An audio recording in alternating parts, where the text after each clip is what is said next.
Hi, thanks for stopping by. I'm Nick. I'm Karen. And I'm sorry, this is a bit of I think it's about two weeks since our last video. And the reason for that is we managed to catch COVID whilst in hospital, which was not a lot of fun, but thankfully hasn't been too awful. We're coming out the end of it now. Yeah. So anyway, Karen, what are we talking about today? Well, I think it's spring, everything's springing up and growing. We've been kind of reflecting how we've been recovering, about how we've been sort of personally developing over our lives and in the last few weeks. And we're going to share with you a couple of what we believe are really powerful strategies. And one's a habit, I suppose, to enable you to grow and get the most out of life. So that's what it's about today. Fantastic. So one of the things we've been thinking of is about the stories we tell ourselves. And even if we're trying to be really honest and accurate, there's always a certain spin we can put on a story. And I suppose if we're thinking of social media, you know those people on social media who the glass is half full, or the people on social media who put a positive spin on things. And this can be reflected in the stories we tell ourselves. And sometimes I found that the stories that I've told myself about me are actually not very helpful, and I can get very stuck in the moment. And around that, it can bring a lot of sort of grief and sadness and actually stop me moving on.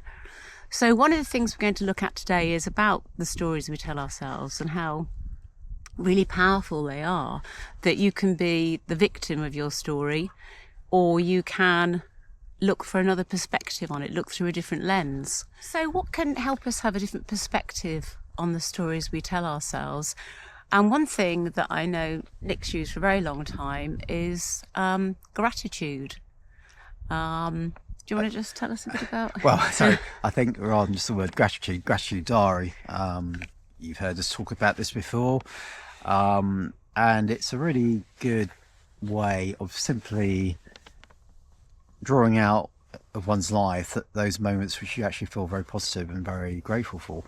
So a diary is a really good technique for just sort of, at the end of the day, you can identify, say, 3 or 5 things you're grateful for. Now, I've used that quite intensely at various points in my life. And one trap I found, one of the minor problems about gratitude diary is that I found I ended up repeating myself a lot, being very grateful for the same thing. Karen, being one of those things, practically made an appearance every single day. And you had some quite interesting ideas about how to stop that repetition. Yeah, I think we'll go into why gratitude is important in a minute, but I think the brain loves novelty. So if you're always writing the same things down, it becomes a bit monotonous. So I personally find just doing it maybe 2 or 3 times a week. But when I was working, sometimes I would focus on, what am I grateful for at work? What am I grateful for in my friends? What am I grateful for in my parents or my relatives? I mean, my parents are dead now, but there's lots of things I'm still very grateful to them for. So I think mixing it up and bringing that novelty is really important. Yeah. And one of the great things about taking time to notice when things are good, even things that we might take for granted, a lot of the world don't have. I think one of the good things about that is you're actually celebrating the bits of life that are why we're here. So it's taking time to focus on the things that make life worth living. I think that's the key to taking time to notice the good things and express gratitude. Yeah, I think we can all get in this sort of treadmill of existence where we're sort of just living day to day, and if you're not careful, I think you can end up sleepwalking through your own life, and life just passes you by in some ways. One day becomes the same as the next and the next and the next. And I think really where a gratitude diary is really a really good thing, or however you do it doesn't have to be a diary. It's just a moment to like surface and say, yeah, that's really good in my life. in the same way that the brain loves to loop about the bad stuff. And it's sort of like, it's very easy to become convinced there's only, bad things going on in one's world.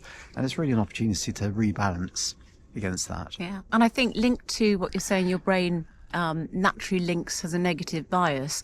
Actually, the more you practice gratitude, the more you begin to notice the positive things, and sort of develop, well, you call it a sort of gratitude muscle, don't you? Oh, no. Okay. This links into something I used to teach I'm a writer, so I used to do school workshops about writing. And actually, this is what I was talking about, creativity here. And I said, creativity is like a muscle. Why? Because the more you use it, the more powerful it becomes. But that is equally applicable to gratitude. The more you notice the good things in life, the more it becomes habitual, and it's what you do experience in life. And it's not saying that rubbish things, bad things, loss won't happen to you, or that it's wrong to focus on those. Of course you're going to focus on those. You need time sometimes to accept them and grieve for them. But at the same time, in that awful moment, there will be other things to be grateful for, perhaps some support you're having, whatever it is, to look for those aspects that coexist alongside that trauma, that terrible event. I think, the thing about grief and trauma is invariably that's part of life as well. And, we all go through these moments, and it's partly, sometimes the pain just has to be, and you have to live with that pain, but it's also how we start to come out the other side of that, how we start to stand again after a big trauma, or after a big sadness, and how we move forward. Yes, and there's lots, we're not just making this up, there's lots of research who's got very excited about this, that actually practicing gratitude, and it is about a practice that you try and do it, not just a one-off or do it for 1 week and then forget it. The practice of stopping, noticing and acknowledging those things that we might take for granted, or special things that happen to us, helps develop resilience. And particularly in those times that Nick's talking about, those very low times, the practice of gratitude can help you get through them. And we'll talk about some sort of personal things here in a moment. So, for example, give me some idea. When you say gratitude, what sort of easier things can people do which they can be grateful for, as examples?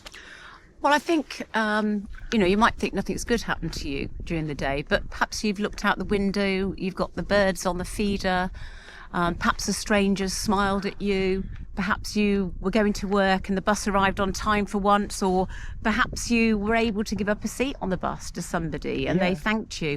I think all those little things, Actually, we can be grateful for. I'm just going to tell a nice little story here. We've got near us in our little bit of Oxfordshire, we've got this little really ancient toll bridge, and you had to pay your toll. There's no electronic tickets or anything. It's two guys in the booth, and you hand over your 5 pence to cross over the sort of bridge. And they're always so cheery. They're always so cheery. And often there's can be queues leading up to this tiny little narrow sort of Packles bridge over the Thames. And there wasn't this occasion. I'd seen this guy put up. He'd obviously dropped off a letter or something, a guy in the car. And I could see he was going to have problems rejoining the queue to go the bridge. So I just actually hung back deliberately so there's a space for him to go into, which he did. I think he gave me a wave probably. And it's just, the nice things we do to help each other in life. And then we got to the toll bridge, and he went through ahead of me. And then I went to pay my 5 pence, and he said, "The guy in front of you paid." And we were so touched by that, and as a thank you, which had cost him 5 pence. But if he knew the sort of like the joy they gave us, the gratitude was something, obviously it was a selfless act letting this guy in. I didn't expect to get any payment back, but just a little gesture like that goes a long, long way. And it stays with you, actually, those little moments. Whenever we think about the situation, it always brings a smile to our face. We've kind of dined out on that sort of little experience. we can dine out very cheaply, but Yeah. on 5 pence. Yeah. But it was such a sweet example of how I'm really grateful. So that's a very nice, sweet thing. But yeah, I think my point being, there's a lot of things in life that are free. You don't have to. It can obviously be a big thing you're very grateful for, but sometimes it's just, the bulbs. Like right now, we're on this walk. Snowdrops everywhere, and I'll probably insert some video here. But snowdrops everywhere in this beautiful little churchyard in, where are we? Ooh, Swinkham? Swinkham, I think it is. Swinkham. Beautiful little church. It was beautiful. So grateful for the snow. So, Yeah. Snowdrops. Snowdrops. And I think, very often we're grateful for the big things that happen, when we achieve a goal. And I used to have a poster in my bathroom saying, when I get the perfect outfit, I'll be happy. And it's like, when you get that big goal, you're going to be happy. And I think gratitude is about noticing the small things, and links to an earlier video we did on the small wins, acknowledging the small wins. Yeah. Actually, just as a very quick aside, sometimes we get fixated about consumption. So it might be the new phone, new this, new car. And all the research shows that actually those sorts of attitudes, the thing you think you're going to really enjoy, it's very short term, those sort of fixes. So I think things which are more linked into the real world, relationships, people, nature have a bigger net effect. Yeah. Often for no cost. Absolutely. So, we've been working on stopping and noticing, and I think we've actually probably become pretty good at this now. But one thing that surprised me, going back to gratitude helping me rewrite one of my sort of scripts about my life, is when my dad died about 5 years ago, he'd lived to 95. He had had a sort of medicine-free life till 95. Amazing man. Amazing life.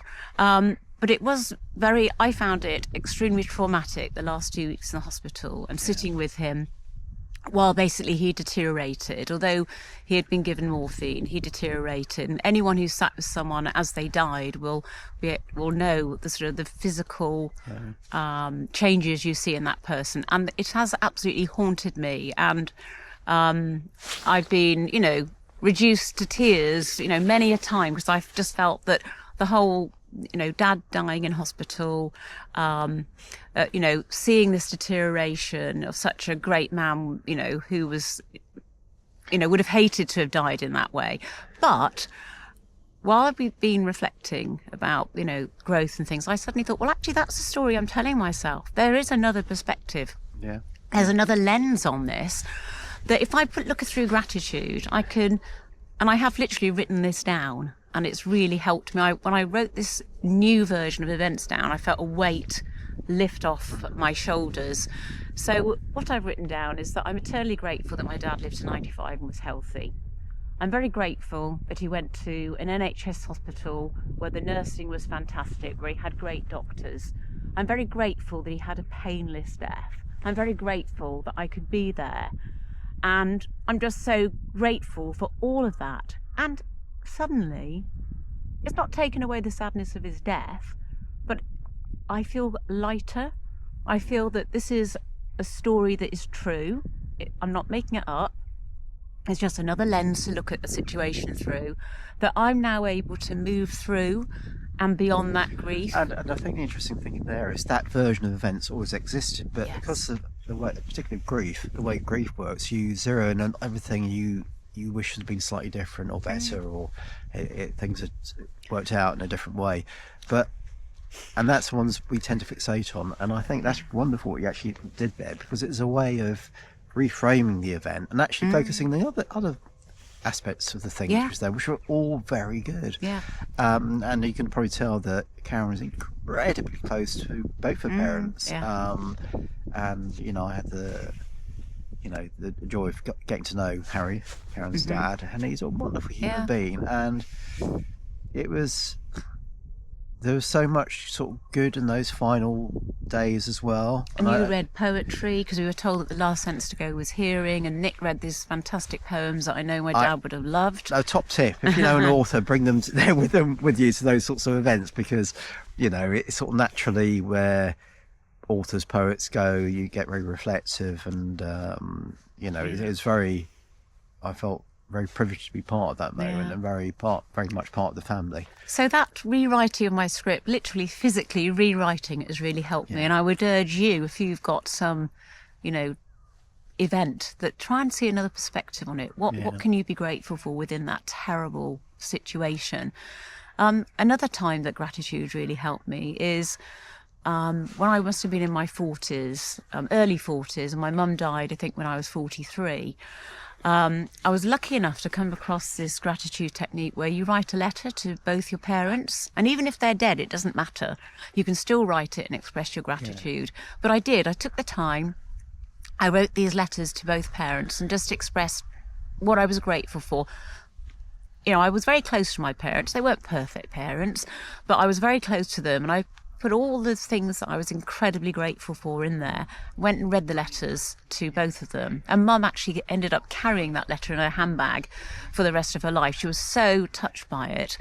And when my mum suddenly died, sort of very quickly out of the blue, we weren't expecting it, I didn't have any regrets on the point of I hadn't said anything to my mum that I needed to say, because I'd already said everything in that letter.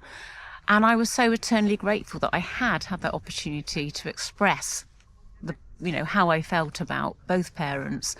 And it was just eternally grateful for that. Yeah, and I think it's so special to be able to sort of do that. And I actually have a similar story. After breaking up with my first marriage, I was in quite a tough place, as often is the case with these things. And I actually came across this exercise, and I actually wrote a letter to my son. And the important bit is actually to read it to them, I think. And to say that I was in floods of tears would be an understatement, but it was so powerful, because you actually say everything that's in your heart, and maybe you don't always say to your children or to, in your case, your parents. Yeah. And it was I'm so pleased I did it. And it's actually, for me, it was actually a very healing moment as well. So I think it takes guts to do something like that, to be that honest, to really open up like that. But if you can, it's a really powerful exercise. Yeah, absolutely. And it's just first noticing and then thinking of the possibility, if you put a different lens on it, what can you take that is positive from it? Not ignoring the grief, not ignoring the pain or the sadness. Another thing where I consciously, in my last year of teaching, before giving up work, I was really grateful. I made a promise to myself to actually appreciate and notice and be grateful for the entirety of a school year. And I think it was a really lovely, gentle way to move into retirement, as I kind of said thank you to each of those individual things as they came up through the school calendar, and said goodbye to them, and was just eternally grateful for having had this great privilege to work with amazing young people and teachers.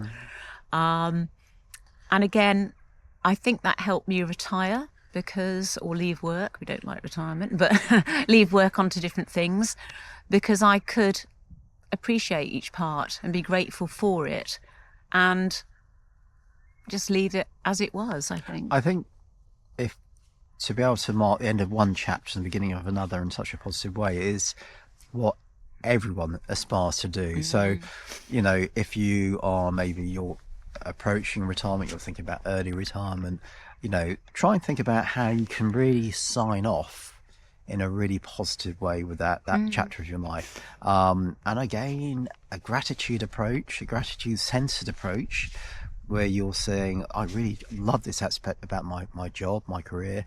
I'm sure there may be aspects you don't love quite so much, but that can just be forgotten and moved away from. But actually, I'm sure there'll be good things that you can actually say, yeah, I really enjoy this. Or if, you're in a different part in your career and actually there's nothing you're grateful for, it's a great motivator to get out and find something that you do enjoy. Yes. Life's too short to do Absolutely. a job that you're really, really miserable in. Yeah. And there will be another community that will have you, and you will feel more at home in, and feel you can, do your thing. That's a whole different video about feeling stuck in life and how you break out of that. But so maybe another video we'll do to sort of cover that a bit more. But I think even gratitude then is it gives you the resilience to move forward. Well, I think the thing about any gratitude exercise, it sort of tunes you into what matters for you as well, and the important things in life, isn't it? And it's sometimes, if you are like in a job you don't like, you may be having to do that to make a living, and that is completely understandable in the world we live in. But is there something else you could do to augment that? But again, gratitude, you get to know gratitude diaries, you get to know yourself, you get to know what matters, you maybe get to an idea of what you need to be focusing on in life to be able to move forward. So I think there's so many benefits. Yeah, absolutely. So I'm just wondering, do you practice gratitude? Do you take things for granted, of having a roof over your head, food, family or friends?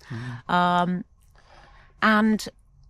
what are the stories you're telling yourself? Are they sort of helping you move forward, or do you need to look through a new lens at one of them and then try and reframe it so it can be more positive, like myself with my dad? That's just been such a relief to reframe that. I think that's such a powerful example, and I think that's maybe we can sort of tell you these things, but things hopefully like that will resonate, and you can think of your own version of that. And if you don't like your story of your life, change the story. Yeah. And so, we'd love to hear from you. Please jot any comments down, and we'll get back to you. And have a great week. A great week. And we're off to go and see the snowdrops again. Okay, you take care. We'll speak soon. Take care.